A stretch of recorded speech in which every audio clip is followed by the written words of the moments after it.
Welcome to the channel. दोस्तों, आज हम देखने जा रहे हैं working principle of differential pressure transmitter. तो दोस्तों, जो हम स्क्रीन पर देख रहे हैं ये है image of differential pressure transmitter. तो ये जो पहला वाला इमेज है ये 100% असेंबल ट्रांसमीटर है दोस्तों। और ये जो डायग्राम नंबर 2 देख रहे हैं ये डिसेंबल किया हुआ है कि इसके अंदर का जो डायफ्राम है, वो जो अंदर का जो कैप्सूल है वो इस तरीके से डिज़ाइन रहता है। इसमें दोनों साइड से प्लेट है, वो प्लेट में हम ये जो प्रेशर या प्रोशर कनेक्शन है ये कनेक्शन देते हैं। ये प्लेट्स है वो। और तीसरा जो डायग्राम है ये हमें इसका इनसाइड ऑफ कैप्सूल दिख रहा है। और ये फोर्थ जो डायग्राम है ये इनर साइड में जो इलेक्ट्रॉनिक्स डिज़ाइन होता है उसका है। अभी ये जो देख रहे हैं हम ये डिफरेंशियल कैपेसिटेंस सेंसर है। ये जो है ये डिफरेंशियल प्रेशर कैपेसिटेंस है और ये इलेक्ट्रॉनिक्स पीसीबी है। तो चलिए दोस्तों, हम देखते हैं इसका वर्किंग प्रिंसिपल। दोस्तों ये देखिए differential pressure transmitter working principle. ये पहला डायग्राम जो है दोस्तों, इसमें देखिए क्या क्या कंपोनेंट होते हैं। आउटपुट टर्मिनल्स, स्टेशनरी प्लेट्स, यानी ये जो है ये स्टेशनरी प्लेट्स है। और सॉलिड फ्रेम है, ये जो देख रहे ये है सॉलिड फ्रेम। और इस साइड से ये प्रेशर कनेक्शन होता है, इस साइड से भी प्रेशर कनेक्शन होता है। और आइसोलेटिंग डायफ्राम है। अभी ये जो देख रहे हैं ये आइसोलेटिंग डायफ्राम है। ये दोनों साइड से आइसोलेटिंग डायफ्राम है। और इसके अंदर जो हम ये देख रहे हैं ये सिलिकॉन फिल फ्लूइड है। ये पूरा यहाँ से लेके ये डायफ्राम तक फिल होता है दोस्तों। तो ये सेंसिंग डायफ्राम मूविंग प्लेट है। ये जो सेंटर में है ये सेंसिंग डायफ्राम मूविंग प्लेट है। तो ये विदाउट प्रेशर यानी ये फ्री ऑफ प्रेशर डायग्राम है दोस्तों। ये जो है ये फ्री ऑफ प्रेशर डायग्राम है। और ये 2 नंबर का जो डायग्राम है ये हमारा ये हाई प्रेशर पॉइंट है और ये लो प्रेशर पॉइंट है। तो दोस्तों, जब हाई प्रेशर रहेगा तो इस टाइप पे जो हमारा सेंसिंग डायफ्राम है, जो ये सेंटर वाला जो सेंसिंग डायफ्राम है, इस पे हाई प्रेशर साइड से प्रेशर मिलेगा। तो जब प्रेशर मिलेगा तब ये थोड़ा लो प्रेशर साइड यानी इस साइड में मूव होते हुए दिखाई दे रहा है। तो इसका ये जो है इसे हम डिस्प्लेसमेंट बोलते हैं। यानी आइसोलेटिंग डायफ्राम जो है इसका ये डिस्प्लेसमेंट है। ये थोड़ा राइट साइड में मूव होता हुआ हमें दिखाई दे रहा है, यानी ये हाई प्रेशर की इफेक्ट से ये है। और यही प्रिंसिपल पे ये काम करता है दोस्तों। तो इसका प्रिंसिपल क्या है? विद्युत दबाव इलेक्ट्रिकल प्रेशर सेंसर का ये एक अन्य सामान्य डिज़ाइन है। डिफरेंशियल कैपेसिटेंस के ये जो है ये डिफरेंशियल कैपेसिटेंस के सिद्धांत पर कार्य करता है। इस डिज़ाइन में सेंसर का मुख्य संवेदनशील भाग यानी सेंसिंग एलिमेंट, ये जो सेंटर वाला जो है ये हमारा सेंसिंग एलिमेंट है। तो एक तनावपूर्ण धातु डायग्राम यानी कि टॉप मेटल डायफ्राम होता है जो 2 स्थिर धातु प्लेटों के बीच समान दूरी पर रहता है। यानी कि ये जो स्थिर धातु प्लेट है इसके सेम डिस्टेंस में ये इंस्टॉल होता है। इसका इस तरीके से डिज़ाइन होता है जो 2 स्थिर धातु प्लेटों के बीच में समान दूरी पर स्थित रहता है। इस प्रकार कुल 3 प्लेटें मिलकर 2 पूरक कैपेसिटर यानी कंप्लीमेंट्री पेयर ऑफ कैपेसिटेंस बनाती है। जब दबाव में परिवर्तन होता, जैसे कि हमने डिस्कस किया कि इस साइड से हाई प्रेशर हमने क्रिएट किया हुआ हम देख रहे, तो 2 डायफ्राम अपनी स्थिति बदलता है जिससे दोनों कैपेसिटर की धारिता यानी कि कैपेसिटेंस में विपरीत दिशा में परिवर्तन होता है। इसी परिवर्तन को मापकर दबाव का निर्माण किया जाता है। एक विद्युत रोधक फ्लूइड यानी कि इलेक्ट्रिकली इंसुलेटिंग फील्ड फ्लूइड, यानी ये जो है, ये जो फ्लूइड है जो हम अंदर की साइड में देख रहे हैं, ये इलेक्ट्रिकली इंसुलेटेड फ्लूइड होता है जो सामान्य सिलिकॉन आधारित तरल यानी लिक्विड सिलिकॉन कंपाउंड होता है। आइसोलेटिंग डायफ्राम से सेंसिंग डायफ्राम तक की गति यानी कि मोशन को स्थानांतरित करता है। यह फील्ड फ्लूइड को महत्वपूर्ण कार्य है। तो अभी इसके दो कार्य है दोस्तों। एक, दबाव के कारण होने वाली गति को सेंसिंग डायफ्राम तक पहुंचाना, यानी ये वो जो लिक्विड फ्लूइड है इसको जो प्रेशर है उसको सेंसिंग डायफ्राम तक पहुंचाना है। और दूसरा कार्य होता है उसका, दोनों कैपेसिटरों के लिए एक प्रभावी हाई इलेक्ट्रिक यानी डाई इलेक्ट्रिक माध्यम के रूप में ये कार्य करता है, जिससे कैपेसिटेंस को एक्यूरेट रूप में मापा जा सके। इस प्रकार डिफरेंशियल कैपेसिटेंस सेंसर दबाव में होने वाले परिवर्तन को कैपेसिटेंस के परिवर्तन में बदल कर हमें एक्यूरेट प्रेशर माप प्रदान करता है। इस प्रिंसिपल पे ये कार्य करता है दोस्तों। और हम आगे देखते हैं कि सेंसर सेल के दोनों और यदि दबाव में कोई अंतर यानी डिफरेंशियल प्रेशर उत्पन्न होता है तो डायफ्राम कम दबाव वाली दिशा में की ओर झुकता है। यानी जैसे कि ये जो है इधर से हाई प्रेशर दिया तो ये जो डायफ्राम है अंदर वाली जो सेंसिंग डायफ्राम है ये लो प्रेशर वाले डायफ्राम की तरफ झुकता है। और यही सेंसिंग डायफ्राम अत्यंत एक्यूरेट निर्मिंग प्रेशर स्प्रिंग के इलामेंट होती है, जिसका डिस्प्लेसमेंट उस पर लगाए बल यानी कि फोर्स के अनुसार पूर्वानुमानित और निश्चित होता है। इस स्थिति में डायफ्राम पर लगाने वाला बल केवल डिफरेंशियल प्रेशर और डायफ्राम के सतही क्षेत्रफल सरफेस एरिया को परिमाणित होता है। यह संबंध मानक जो है वो बल, दबाव और क्षेत्रफल यानी कि फोर्स, प्रेशर एंड एरिया इस समीकरण द्वारा किया जाता है। ये हमें इसको हम इस तरीके से मापते हैं। इसका जो इक्वेशन है वो इस तरीके से बनता है दोस्तों। F इज इक्वल टू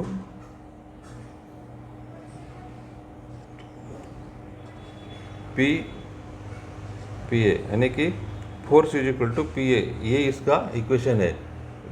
जैसे कि हम जो देख रहे हैं यानी कि F is equal to force,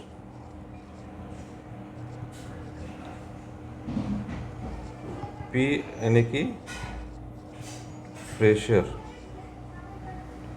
और ये बोले तो हमारा एरिया हो गया। तो इस तरीके से इसका ये जो है ये हमारा इक्वेशन बनता है दोस्तों। F is equal to P A, इस आधार पर यह काम करता है।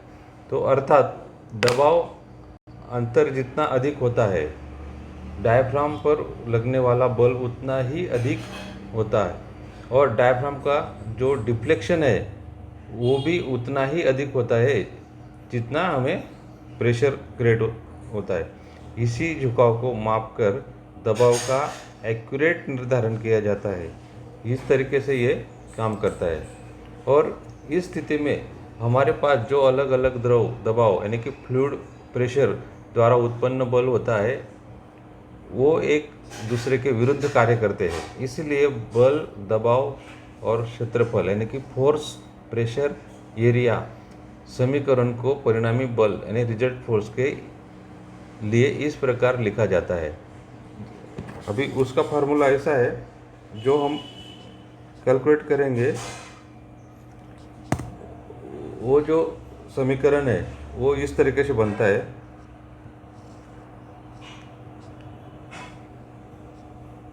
F is equal to P1 minus P2 multiply A, ये इसका इक्वेशन है दोस्तों। अभी हमने देखा कि F बोले तो रिजल्ट फोर्स, F बोले तो रिजल्टेंट फोर्स होता है। और P1 जो है वो हाई प्रेशर हो गया, P1 बोले तो हाई प्रेशर हो गया, और P2 है लो प्रेशर, P2 जो है वो हमारा लो प्रेशर हो गया। और ये बोले तो डायफ्राम एरिया है, और ये is equal to diaphragm area, ये डायफ्राम एरिया। तो इस तरीके से हमें इसका फोर्स कितना पड़ रहा है ये हम कैलकुलेट कर सकते हैं। तो और डायफ्राम का क्षेत्रफल यानी स्थिर कांस्टेंट होता है, और जो फोर्स है उसका जो संबंध है डायफ्राम के विस्थापन यानी डिस्प्लेसमेंट से निश्चित होता है, और ये पूर्वानुमानित होता है। इसीलिए differential pressure P1 minus P2 ज्ञात करने के लिए हमें केवल डायफ्राम के विस्थापन को एक्यूरेट रूप से मापने की आवश्यकता होती है। जब दबाव अंतर बढ़ता है तो डायफ्राम अधिक झुकता है यानी कि डिफ्लेक्ट होता है। इसी झुकाव को विस्थापन को माप कर ट्रांसमीटर यानी कि डिफरेंशियल प्रेशर का सटीक निर्धारण होता है। तो इस तरीके से ये हमें इसका फंक्शन है। अभी दोस्तों हम देखते हैं कि ये जो डायफ्राम है ये किस तरह से काम करता है। तो डायफ्राम का दूसरा महत्वपूर्ण कार्य है दो कैपेसिटर की एक सामान्य प्लेट यानी कॉमन प्लेट के रूप में कार्य करना है, जो इसके विस्थापन यानी डिस्प्लेसमेंट को मापने का एक सुविधाजनक तरीका प्रदान करता है। क्योंकि दो चालक प्लेट यानी कंडक्टर्स के बीच के कैपेसिटेंस यानी दो ये जो दो कंडक्टर है इसके बीच के जो कैपेसिटेंस है, इसके बीच के जो कैपेसिटेंस है उसको मेजर करने के लिए कैपेसिटेंस उसके बीच की दूरी के इन्वर्सली प्रोपोर्शनल होता है। यानी कि जो दो चालक प्लेट यानी ये जो चालक प्लेट है ये यानी हाई प्रेशर और लो प्रेशर की जो प्लेटें हैं इनके बीच के कैपेसिटेंस की बीच की जो इन्वर्सली बीच की जो दूरी होती है वो इन्वर्सली प्रोपोर्शनल होती है। इसीलिए डायफ्राम दबाव के कारण एक ओर झुकता है। इसकी वजह से डायफ्राम को अगर वन साइड हमने प्रेशर दिया तो वो दूसरे साइड में झुकती है। तो दोनों कैपेसिटर के कैपेसिटेंस बदल जाती है, यानी कि ये दोनों कैपेसिटेंस में हमें चेंज मिलता है। जो लो प्रेशर साइड पर डायफ्राम स्थिर प्लेट की ओर अधिक निकट आ जाता है, यानी कि जो हम डायग्राम में देख रहे हैं जो डायफ्राम है हमें हाई प्रेशर देने से वो लो प्रेशर साइड में ये सेंसिंग प्लेट झुकती है। मतलब लो प्रेशर डायफ्राम के नज़दीक में हमें सेंसिंग प्लेट मिल जाती है और अधिक, जिससे दोनों प्लेटों के बीच की दूरी कम हो जाती है। यानी कि ये दोनों प्लेटों के बीच की दूरी कम हो जाती है और कैपेसिटेंस बढ़ जाता है, और ये पॉइंट का कैपेसिटेंस बढ़ जाता है यानी इंक्रीज हो जाता है। तो हाई प्रेशर साइड पर डायफ्राम स्थिर प्लेट से दूर चला जाता है।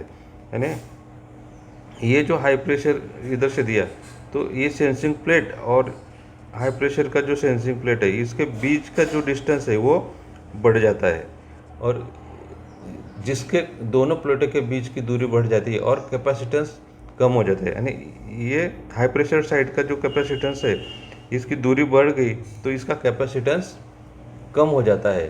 अर्थात जब डायफ्राम स्थापित होता है लो प्रेशर साइड, देखिए इसका कैसे ये बनेगा, हमें लो प्रेशर साइड दूरी कम कैपेसिटेंस अधिक, यानी कि जहाँ लो प्रेशर रेट होता है उसकी दूरी कम हो जाती है तो कैपेसिटेंस बढ़ जाता है, और हाई प्रेशर साइड में दूरी अधिक हो जाती है यानी डिस्टेंस बढ़ जाता है तो कैपेसिटेंस कम हो जाता है। इन दोनों कैपेसिटेंस में होने वाले परिवर्तन को इलेक्ट्रॉनिक्स परिपथ द्वारा मापा जाता है और उसी के आधार पर डिफरेंशियल प्रेशर का अत्यंत एक्यूरेट निर्धारण किया जाता है। यह सिद्धांत आधुनिक कैपेसिटिव डिफरेंशियल प्रेशर ट्रांसमीटरों में व्यापक रूप से उपयोग किया जाता है।